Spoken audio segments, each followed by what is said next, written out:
Bledsoe was arrested. Patrick Montgomery was in court. Jonathan Manapa will stay in federal custody. No, I don't take responsibility at all.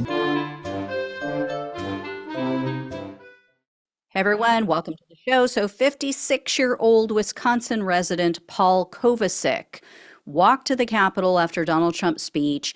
He was seen illegally entering the building just shortly after the initial breach of the Senate wing doors.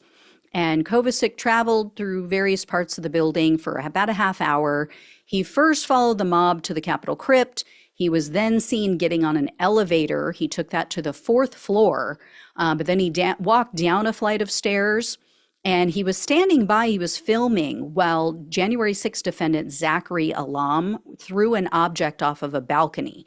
He threw it toward the police. Zachary Alam, you might remember, he's the guy who had the helmet who smashed in the window that I believe was the one that Ashley Babbitt climbed through. Anyway, there's no evidence that Kovacik was with him, but he was standing next to him, saw how violent this guy was.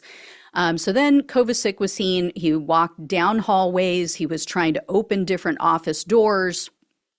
Then he joined up with another group on the second floor. So that mob pushed past the police, and Kovacik was seen briefly entering a room. He entered some sort of Senate room, and then he rejoined the mob outside of the House chamber. So again, he was standing back, he was filming while other people in the mob were kicking in a door. They were trying to kick in a door and bust it open. He was also still filming when Ashley Babbitt was shot, and he recorded the scene right after the shooting, and then he exited the Capitol shortly after that. And Kovacik posted all of his videos on YouTube. So wasn't hard to find this guy. In November of 2021, Kovacik was interviewed by the FBI. He admitted that, yeah, I was at the Capitol, but he falsely claimed that the police were welcoming people inside the building.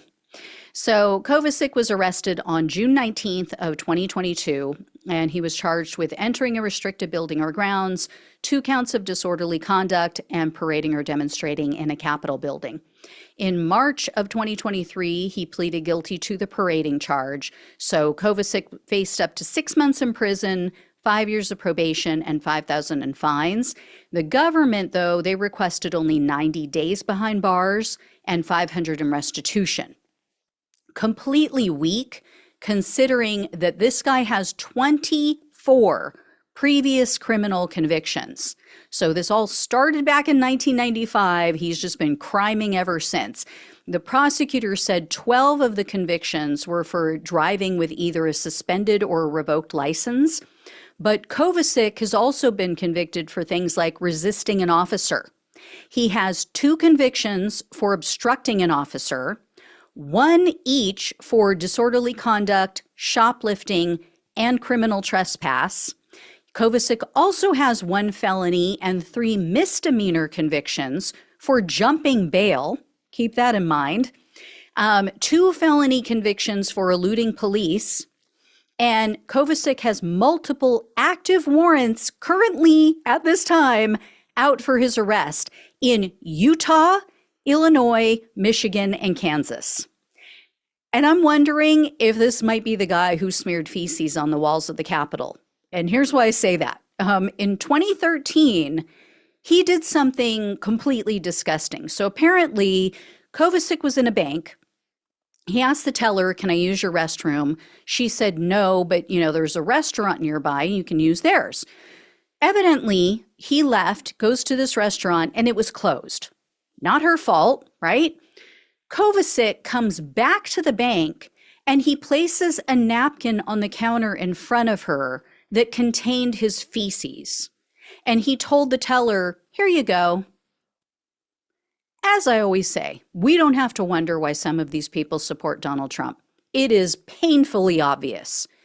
So anyway, U.S. District Judge Reggie Walton presided over Kovacik's case, and he gave the prosecutor everything they asked for and then a little bit more. So Judge Walton sentenced Kovacik to 3 months in prison, 3 years of probation, and $500 in restitution.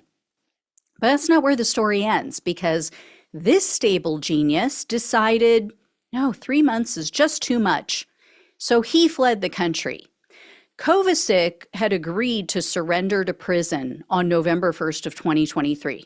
They set that date based on his request. He was like, hey, I have this seasonal job. Once it ends, then I can go to prison. Like, let him set his own terms.